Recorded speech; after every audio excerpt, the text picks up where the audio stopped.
ओम श्री गणेशाय नमः। राधे राधे मेरे प्यारे भाइयों बहनों माताओं व बंधुओं, संस्कार की बातें चैनल में आपका स्वागत है। बंधुओं, आज मैं आपके लिए लाई हूँ फागुन मास में सुनी जाने वाले शिव महापुराण की कथा। बंधुओं, फागुन मास में भगवान शिव की पूजा आराधना का बहुत अधिक महत्व है।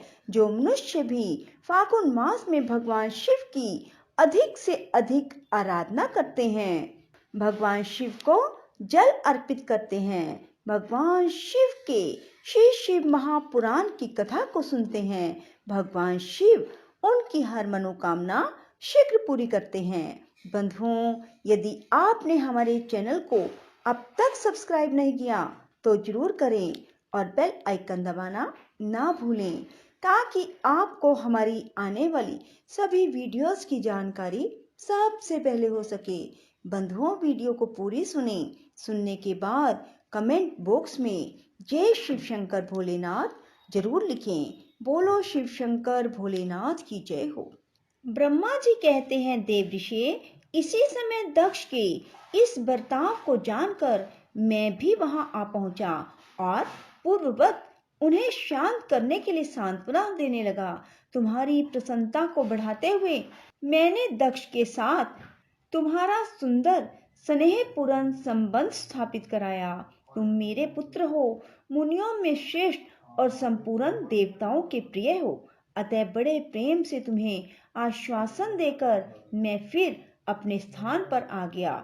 इसके बाद प्रजापति दक्ष ने मेरी अनुनय के अनुसार अपनी पत्नी के गर्भ से 60 सुंदरी कन्याओं को जन्म दिया और आलस्य रहित हो धर्म आदि के साथ उन सब का विवाह कर दिया। मुनीश्वर, मैं उसी प्रसंग को बड़े प्रेम से कह रहा हूँ, तुम सुनो। मुने, दक्ष ने अपनी 10 कन्याएं विधि पूर्वक धर्म को ब्याह दी, 13 कन्याएं कश्यप मुनि को दी और 27 कन्याओं का विवाह चंद्रमा के साथ कर दिया। भूत, अंगिरा और कृशाश्व को उन्होंने 2-2 कन्याएं दी और शेष 4 कन्याओं का विवाह ताक्षय या अरिष्टनेमि के साथ कर दिया। इन सब की संतान परंपराओं से तीनों लोक भरे पड़े, अतः विस्तार भय से उनका वर्णन नहीं किया जाता। कुछ लोग शिवा और सती को दक्ष की ज्येष्ठ पुत्री बताते हैं, दूसरे लोग उन्हें मझली पुत्री कहते हैं और कुछ अन्य लोग सबसे छोटी पुत्री मानते हैं। कलप भेद से ये तीनों मत ठीक है। पुत्र और पुत्रियों की उत्पत्ति के पश्चात पत्नी सहित प्रजापति दक्ष ने बड़े प्रेम से मन ही मन जगदम्बिका का ध्यान किया, साथ ही गदगद वाणी से प्रेम पूर्वक उनकी स्तुति की। बारंबार अंजलि बांध नमस्कार करके वे विनीत भाव से देवी को मस्तक झुकाते हैं। इससे देवी शिवा संतुष्ट हुई और उन्होंने अपने प्रण की पूर्ति के लिए मन ही मन यह विचार किया कि अब मैं वीरिनी के गर्भ से अवतार लूं।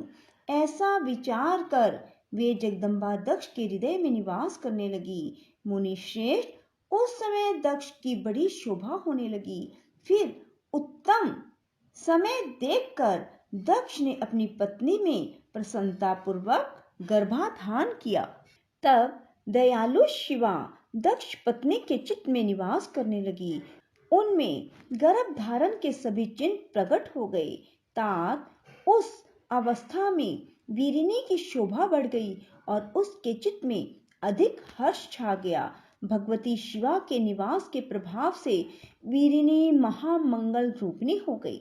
दक्ष ने अपने कुल संप्रदाय, वेद ज्ञान और हार्दिक उत्साह के अनुसार प्रसन्नता पूर्वक पुष्पन आदि संस्कार संबंधी श्रेष्ठ क्रियाएं संपन्न की। उन कर्मों के अनुष्ठान के समय महान उत्सव हुआ। प्रजापति ने ब्राह्मणों को अपनी इच्छा के अनुसार धन दिया। उस अवसर पर वीरिनी के गर्भ में देवी का निवास हुआ जानकर श्री विष्णु आदि सब देवताओं को बड़ी प्रसन्नता हुई। सब ने यहाँ आकर जगदम्बा का स्तवन किया और समस्त प्रजा का उपकार करने वाली देवी शिवा को बारंबार प्रणाम किया। वे सब देवता प्रसन्नचित्त हो दक्ष प्रजापति तथा रेणी की भूरी भूरी प्रशंसा करने लगे। अपने अपने स्थान को चले गए। नारद जब 9 महीने बीत गए तब लौकिक गति का निर्वाह कराकर 10वें महीने के पूर्ण होने पर चंद्रमा आदि ग्रहों और ताराओं की अनुकूलता से युक्त सुखद मुहूर्त में देवी शिवा शीघ्र ही अपनी माता के सामने प्रकट हुई। उनके अवतार लेते ही प्रजापति दक्ष बड़े प्रसन्न हुए और उन्हें महान तेज से दीप्यमान देख उनके मन में यह विश्वास हो गया कि साक्षात वे शिवा देवी ही मेरी पुत्री के रूप में प्रकट हुई हैं। उस समय आकाश से फूलों की वर्षा होने लगी, मेघ जल बरसाने लगे। मुनीश्वर सती के जन्म लेते ही सारी दिशाओं में तत्काल शांति छा गई। देवता आकाश में बड़े ही मांगलिक बाजे बजाने लगे। अग्निशालाओं की जलती हुई अग्नियां सहसा प्रज्वलित हो उठी और सब कुछ मंगलमय हो गया। वीरिनी के गर्भ से साक्षात जगदम्बा प्रकट हुई। देख दक्ष ने दोनों हाथ जोड़कर नमस्कार किया और बड़े भक्ति भाव से उनकी स्तुति की। बुद्धिमान दक्ष की स्तुति करने पर जगदम्बा शिवा उस समय दक्ष से इस प्रकार बोली जिसमें माता वीरिनी ना सुन सके। देवी बोली, प्रजापते तुमने पहले पुत्री रूप में मुझे प्राप्त करने के लिए मेरी आराधना की थी। तुम्हारा वह मनोरथ आज सिद्ध हो गया। अब तुम उस तपस्या के फल को ग्रहण करो। उस समय दक्ष से ऐसा कहकर देवी ने अपनी माया से शिशु रूप धारण कर लिया और शैशव अवस्था प्रकट करती हुई वे वहां रोने लगी। उस बालिका का रोदन सुनकर सभी स्त्रियां और दासियां बड़े वेग से प्रसन्नता पूर्वक वहां आ पहुंची। आसिकिनी की पुत्री का अलौकिक रूप देखकर उन सभी स्त्रियों को बड़ा हर्ष हुआ। नगर के सब लोग उस समय जय जयकार करने लगे। गीत और वाद्यों के साथ बड़ा भारी उत्सव होने लगा।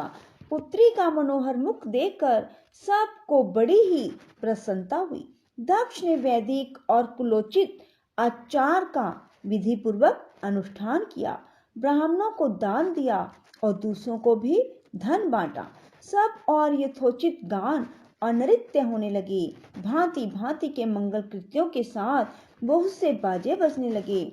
उस समय दक्ष ने समस्त सद्गुणों की सत्ता से प्रशंसित होने वाली अपनी उस पुत्री का नाम प्रसन्नता पूर्वक उमा रखा। तदंतर संसार में लोगों की ओर से उसके और भी नाम प्रचलित किए गए जो सब के सब महान, मंगलदायक और विशेषतः समस्त दुखों का नाश करने वाले थे। वीरिनी और महात्मा दक्ष अपनी पुत्री का पालन करने लगे और वह शुक्ल पक्ष की चंद्रकला के समान दिनों दिन बढ़ने लगी।